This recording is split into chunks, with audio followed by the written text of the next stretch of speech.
वालेकुम नू, कैसे हैं आप? वालेकुम अस्सलाम। मैं बिल्कुल ठीक।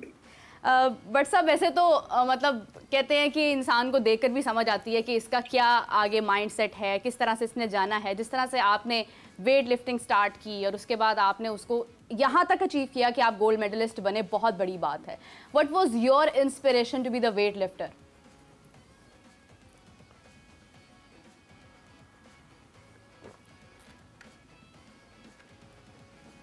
दरअसल मेरी जो इंस्पिरेशन है वो मेरे फादर है, और क्योंकि वो भी जो है खिलाड़ी रह चुके हैं, एशियन चैंपियन रह चुके हैं, तो उनका ख्वाब था कि हम भी जो है ना उनके बेटे जो है जो वो मेडल नहीं ले पाए वो हम ले। उनका जो इरादा था वो था कि पाकिस्तान को जो है ओलंपिक का मेडल जो है दिलाया जाए। तो इंशाल्लाह ताला हम उसी में लगे हुए हैं और पूरी उम्मीद है कि हम वो जरूर लेकर आएंगे। ज़बरदस्त। लेकिन ओलंपिक्स में क्यों शमूलियत नहीं देख सके हम आपकी? दरअसल इसमें मैं कसूरवार जो स्पोर्ट्स के अदारे हैं तमाम, मैं उनको ठहराऊंगा।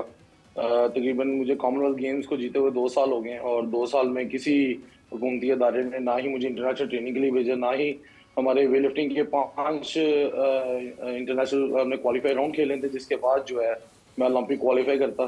तो ना ही पाकिस्तान वेट लिफ्टिंग फेडरेशन ने मुझे कहीं पे भेजा, ना ही स्पोर्ट्स बोर्ड ने, ना ही पीओ ने, किसी अदारे ने जो है मतलब मुझसे रब्ता नहीं किया, ना ही मुझे पूछा गया कि मैं क्वालिफाई इवेंट्स के लिए जो है हम इसे भेजें, और हम आने वाली जो 2 साल बाद जो ओलंपिक्स है उसमें जो है इसको तैयार करें। तो बिल्कुल ये जो कसूरवार है ये अदारों के हैं। इन्होंने इवन के मैं तैयारी तो कर रहा हूँ, लेकिन इन्होंने क्वालिफाई नहीं करवाया, तो मैं किस तरह ओलंपिक्स में जो है पार्टिसिपेट करता फिर जाकर।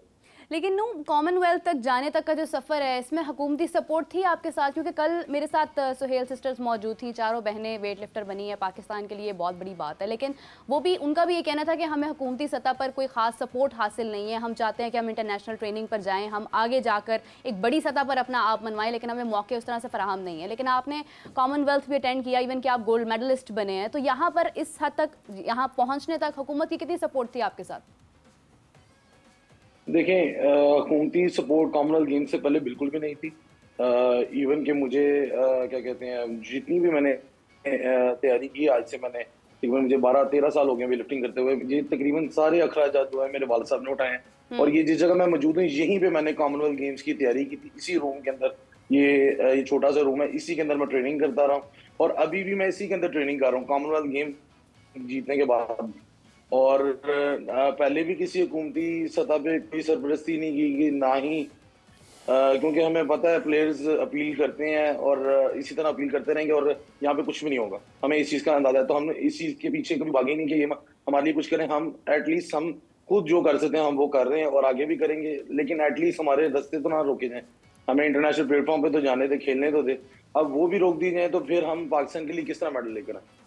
बिल्कुल आपकी बात बिल्कुल दुरुस्त है, क्योंकि कहने को तो हमारे पास सिर्फ 7 एथलीट्स हैं, लेकिन अगर हम नज़र दौड़ाते हैं, हम देखते हैं तो इतने सारे लोग हैं जो प्रैक्टिस कर रहे हैं, अपनी बिना पर कोशिशें कर रहे हैं, और उनको आगे मौका उस तरह से दिया नहीं जाता, और फिर कहा जाता है कि पाकिस्तान में सिर्फ 7 एथलीट्स हैं। नू, कैसे आप स्टेटमेंट को देखते हैं कि हमारे पास सिर्फ 7 एथलीट्स हैं? डू यू थिंक कि हमारे पास सिर्फ 7 ही लोग हैं, कोई और मौजूद नहीं है जो ओलंपिक्स के अंदर क्वालिफाई कर सकता है?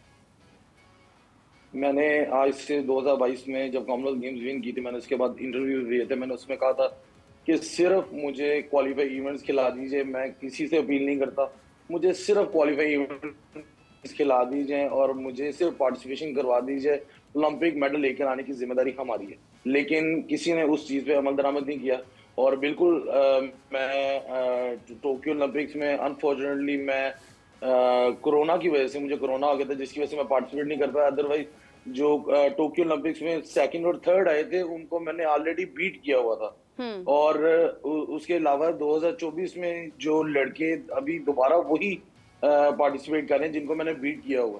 तो अब अगर मुझे क्वालिफाइंग इवेंट ही ना खिलाया जाए, अगर मुझे पॉलिटिक्स के नजर में उन्होंने कर दिया है, तो फिर मैं क्या कर सकता हूँ? मैं तो हार्ड वर्क कर रहा हूँ, मैं तो अभी भी ट्रेनिंग करके हटा हूँ, मैंने शाम को भी ट्रेनिंग करनी है, मैं तो अपना काम कर रहा हूँ।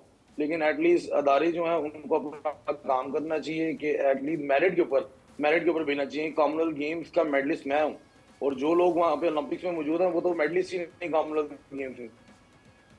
बिल्कुल सही है नू, thank you so much for joining us. और जिस तरह से कल भी मैं इजहार करी थी कि वज़ीर आला पंजाब स्पेशल अपील है कि जो भी खिलाड़ी, जो एथलीट्स हैं, जो कोशिशें अपनी जारी रखते हैं, जो अपनी बिना पर अपनी डाइट का खुद से ख्याल रखते हुए तमाम खेलों को अहमियत देते हैं, उन तमाम खेलों पर हमें गौर करने की ज़रूरत है। हम क्रिकेट की बहुत बात करते हैं, लेकिन अगर हम दीगर खेल देखते हैं तो हमारी आंखों के सामने ख़त्म होते जा रहे हैं। हॉकी हमारी आंखों के सामने ख़त्म हुई है, लेकिन हम इस तरह से नहीं होना चाहिए, क्योंकि जब हुकूमत बदलती है तो फिर उम्मीदें भी ज़्यादा बढ़ जाती हैं। तो इस पर गौर करने की बहुत ज़्यादा ज़रूरत है। Coming back to you Umaid, क्योंकि PSL की बात हम इससे पहले कर रहे थे और PSL में आपने परफॉर्म किया, 2018 की बात की जाए, उस वक्त के उमैद में और आज के उमैद में क्या फ़र्क है? देखें, एक्सपीरियंस तो है ऑब्वियसली कि मैं 6 PSL खेला, 4 के फाइनल में पहुंचे थे। तो अब जितना खेलते हैं आप एक्सपीरियंस गेन करते रहते हैं। और ये जो लर्निंग का है ये कभी आपको नीचे सीधी नहीं करनी चाहिए, आपको जाने देना चाहिए ऊपर कोई, और आप हमेशा सीखते हैं बस। अब ये कह सकते हैं कि मुझे क्रिकेट का ज़्यादा नॉलेज हो गया, क्योंकि इंटरनेशनल प्लेयर्स के साथ खेला 6 साल, और जिस तरह वो अपनी फ़िटनेस का ख्याल रखते हैं उसका ज़्यादा अंदाज़ा हो गया कि आपको क्या चीज़ चाहिए होती है। अब देखें, आई एम 40 राइट नाउ, और एट 40 आप अगर 140 कर सकते हैं। And you look 20. वो ये मुझे सारे कहते हैं, बट इट्स लाइक कि आप एट 40 इफ़ यू कैन बोल 140, तो इसका मतलब है कि आपकी कोई जो ट्रेनिंग रिजीम है वो अच्छी है। आई बिलीव कि जैसे अभी नूर बात कर रहे थे कि इन जो अभी जिनको कोई सपोर्ट नहीं मिल रही उनको तो सपोर्ट उधर मिलनी चाहिए, बट आई बिलीव कि एक पूरा सिस्टम हमें चाहिए जो स्कूल से स्टार्ट हो। क्योंकि आप बाहर जाते हैं तो आपके एथलीट्स जो हैं वो स्कूल से स्टार्ट होते हैं बनना, जो हर गेम में पार्टिसिपेट करते हैं, उनकी ग्राउंड होती है स्कूल में। वो जब तक स्कूल्स में ग्राउंड नहीं होगी और उधर उनको फंडिंग नहीं होगी रिलेटेड टू स्पोर्ट्स, हमारे एथलीट्स इसी तरह बेचारे होते रहेंगे। बिल्कुल ऐसे ही है, क्योंकि एक सपोर्ट की ज़रूरत होती है। फैमिली एक हद तक सपोर्ट कर सकती है, उसके आगे फिर आगे डाइट, आगे मुकाबला इंटरनेशनल लेवल पर जाकर करना बहुत मुश्किल हो जाता है। उमैद, अगर हम देखते हैं PSL से मोस्टली खिलाड़ी हमारे आगे सिलेक्ट होते हैं, आगे टूर्नामेंट्स में जाते हैं, बड़े इवेंट्स में जाते हैं, उनकी सिलेक्शन होती है। सोशल मीडिया का भी बहुत ज़्यादा किरदार है, क्योंकि जब आप PSL खेलते हैं तो आप इंटरनेट पर छा जाते हैं। तो क्यों ऐसा होता है कि अपने ग्राउंड्स पर हम खेल जाते हैं, अपनी लीग्स में भी हम बहुत अच्छा खेल जाते हैं, लेकिन आगे जाकर फिर हम दब जाते हैं, परफॉर्म नहीं कर पाते हैं? क्या ऐसी कमी रह जाती है हमारे अंदर? ये probably I think it's about the culture जो राइट नाउ हमारे यहाँ पे है। इतने प्रेशर्स होते हैं चीज़ों के कि हम उसमें ही दबे रहते हैं काफ़ी ज़्यादा, और हम खुल के नहीं खेल सकते, क्योंकि हमें ये डर ये होता है कि अगर ये ना हुआ तो ये हो जाएगा, अगर ऐसे हो गया तो ये हो जाएगा। इनसिक्योरिटी रहती है। इनसिक्योरिटी हर जगह पाकिस्तान में अवेलेबल है, जिसकी वजह से ही हमारे जो भी प्लेयर्स बनते हैं वो इनसिक्योर ही आते हैं। तो उनकी सिक्योरिटी के लिए जो भी हो सकता है वो आई डोंट नो, अब वो साइकेट्रिस्ट या साइकोलॉजिस्ट यूज़ करें या जैसे भी है, आई थिंक प्लेयर्स को इस बारे में सिक्योर करना बड़ा लाजमी है।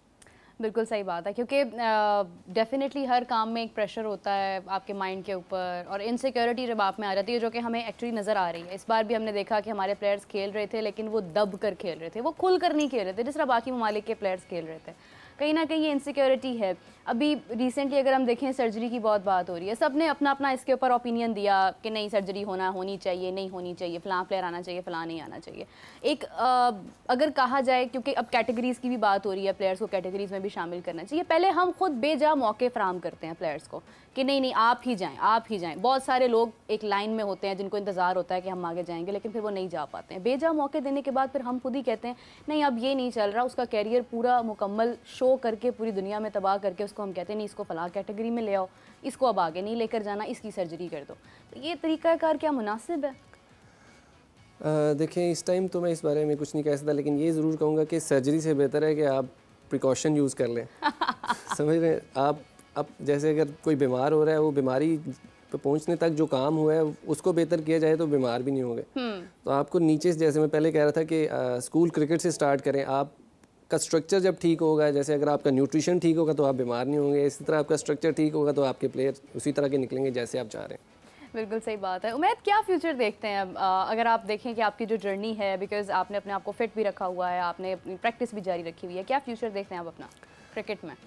देखें, अभी तो जितना मैं, जब तक है वो कहते हैं ना, जब तक है जहाँ जाने मैं नाचूंगी, तो जब तक मैं खेल सकता हूँ, जब तक आई कैन फील के I can perform as against a 19 year old या जो भी नए आ रहे हैं, तो I will keep on playing. और आई फील कि जब तक एक सीनियर प्लेयर या 2 सीनियर प्लेयर एक टीम में मौजूद नहीं होंगे, आप नए जो प्लेयर आ रहे हैं उनको उस इन्वायरमेंट उस सिनेरियो के मुताबिक आप नहीं सिखा सकते। अगर आप कोचिंग में आ जाते हैं, कोचिंग में आप बाहर बैठे होते हैं, आप वो जो गेम सिनेरियो उस वक्त चल रहा होता है, उस टाइम जो उनकी अंदर प्लानिंग हो रही होती है या जो उस टाइम सिचुएशन होती है, वो आप बाहर से कन्वे प्रॉपर्ली नहीं कर सकते, जो कि एक सीनियर प्लेयर अंदर रह के साथ खड़ा होकर बता सकता है। बिल्कुल सही। तो इसी तरह मेरी कोशिश यही है कि जितना मैं खेल सकता हूँ, जितने आगे यंगस्टर्स के साथ मैं उनको अपना जो नॉलेज है, जो मैंने सीखा है, वो आगे दे सकूँ, वो दूंगा। अच्छा, बहुत सारे नए प्लेयर्स भी हमारे सामने हैं, नई जनरेशन जो आगे बढ़ रहे हैं। अगर हम हुनैन की बात करते हैं, बहुत सारे प्लेयर्स हैं, तो उनमें से कौन से ऐसे नाम हैं? इवन साइम अयूब भी यंग जनरेशन में ही आते हैं, उनको मौके मिले इंटरनेशनल लेवल पर, लेकिन हैं वो भी अभी मतलब अभी आगे बढ़ रहे हैं, अभी कहते हैं ना कदम रखा है। तो आपकी नज़र में कौन से ऐसे प्लेयर्स हैं, कोई चंद प्लेयर्स जो आपको लगता है कि ये आने वाले वक्त में स्टार्स बन सकते हैं? देखिए, मैं अभी जब लास्ट नेशनल T20 खेला हूँ, तो उसके बाद मैंने कुछ प्लेयर्स का PSL ड्राफ्ट से पहले कुछ प्लेयर्स का, यंगस्टर्स का नाम लिया था। जहांदाद है, हुनैन है, इसी तरह मतलब जो उससे पहले भी मैं जिनके साथ भी खेला हूँ, अरशद इकबाल है, एक शाहनवाज धानी भी है। धानी को भी थोड़ा फिटनेस पे करना पड़ेगा, काम कर भी रहे हैं, वो मैं देखता भी उनको फिटनेस करते हुए। और भी इसी तरह यंगस्टर्स हैं जिनका मुझे इस टाइम नाम याद नहीं आ रहा, जो मैंने खेले थे। उससे मैंने रेकमेंड किया था एक ट्वीट के थ्रू कि फ्रेंचाइज को इन प्लेयर्स को देखना चाहिए। तो हमारे पास बैच पड़ा हुआ है, वही बात है, लेकिन इनको हमने संभालना कैसे है, हमने बैकअप तैयार कैसे करना है, सारा उस पर डिपेंड करता है कि आप उनकी फ़िटनेस का कैसे रखते हैं ख्याल, आप उनका जो फिटनेस का जो रिजीम है वो क्या रखते हैं, कि आपका अगर कोई प्लेयर ओवर यूज़ हो चुका है तो आप उसको रेस्ट करवा के बैकअप वाला खिलाएं, और उसको इनसिक्योरिटी ना हो कि ये मेरी जगह ले ही लेगा। उसको ये मैं होना चाहिए कि भाई मैं एक एसेट हूँ, तो मैं एसेट ही रहूँगा और मुझे मेहनत करनी है साथ साथ। जैसे गवर्नमेंट की जॉब होती है ना, कि वो आपको पता होता है भाई आप कुछ भी कर लें, आपने यहाँ से जाना नहीं है, तो उसमें अब ये आपका ज़मीर होता है कि आपने कैसे परफॉर्म करना है। और एक खिलाड़ी जो होता है उसको अगर ये सिक्योरिटी हो कि मैं यहीं पर हूँ, तो मुझे लगता है कि वो बहुत सारे नए खिलाड़ी भी तैयार कर सकता है। क्योंकि अगर हम देखें इंडिया की बात, मैं अक्सर ही दोहराती हूँ कि रोहित शर्मा को अगर हम एज ए कैप्टन देखते हैं, उन्होंने खिलाड़ी तैयार किए हैं, ऋषभ पंत को मौके दिए, उन्होंने अगर ओपनिंग पेयर शुरू में चेंज कर दिया तो वो उसके साथ ही आगे चले हैं। विराट कोहली परफॉर्म नहीं करते रहे, फिर भी उन्होंने उनको बैक किया कि नहीं विराट परफॉर्म करेगा, और उन्होंने भी उनकी बात की लाज रखते हुए लास्ट मैच में जिस तरह से परफॉर्मेंस दी, तो वो हमारे सामने है। तो आई थिंक ये कॉन्फिडेंस तमाम जितने भी लोग देख रहे होते हैं, चाहे वो कोचेज़ हों, चाहे वो सिलेक्शन कमेटी हो, चाहे वो आपके कप्तान हो, एक कॉन्फिडेंस लेवल आपको अपने खिलाड़ियों के ऊपर जो है वो रखना ही पड़ता है। Coming back to the champions trophy, क्योंकि चैम्पियंस ट्रॉफी पाकिस्तान में हो रही है और मैं देख रही हूँ कि जिसका जो दिल कर रहा है वो बोलता जा रहा है इसके ऊपर, जबकि हतमी बात अभी किसी बोर्ड की तरफ से सामने नहीं आई है। ना BCCI ने कुछ कहा है, ना PCB ने कुछ कहा है, किसी भी बोर्ड ने भी कुछ कहा नहीं है, लेकिन जो मीडिया प्लेटफॉर्म्स है वहाँ पर एक ही बात हुई है, भारत ने नहीं आना, भारत ने नहीं आना, भारत ने नहीं आना। पाकिस्तान को बहुत अरसे बाद एक मौका मिला है एक इवेंट ऑर्गेनाइज़ करवाने का। पास्ट में हमसे गलती हुई, हमने कंप्रोमाइज़ कर लिया, हाइब्रिड मॉडल पर चले गए। आज भी कहीं ना कहीं यही एक ख्याल तमाम लोगों के दिलों में है जो ये सोचते हैं कि शायद पाकिस्तान इस बार भी कंप्रोमाइज़ कर जाएगा और आगे बढ़ जाएगा। ACC की सदारत भी हमें मिली है, इतने बड़े ओहदों के बाद एक ICC का हम पे ट्रस्ट लेवल, क्या आपको लगता है कि ICC इस बात पर कंप्रोमाइज़ कर जाए कि पाकिस्तान को बोले कि ठीक है आप हाइब्रिड मॉडल पर चले जाएँ? आई थिंक हमें जाना नहीं चाहिए, पहली चीज़। ऑल्दो ये एक डिप्लोमेटिक मैटर है जो इंडिया यूज़ करता है अपने रिलेशंस को यूज़ करते हुए या अपनी पावर को यूज़ करते हुए। ऑब्वियसली ये उन्हीं का एक प्रोपोगेंडा है जो आगे बढ़ता बढ़ता बोर्ड्स को भी डिस्टर्ब करते हैं। एग्जैक्टली, लेकिन स्पोर्ट्स को आपको पॉलिटिक्स से अलहदा रखना ही है, लेकिन अनफॉर्चुनेटली वो नहीं रखती, कई ममालिक नहीं रखते इस चीज़ को।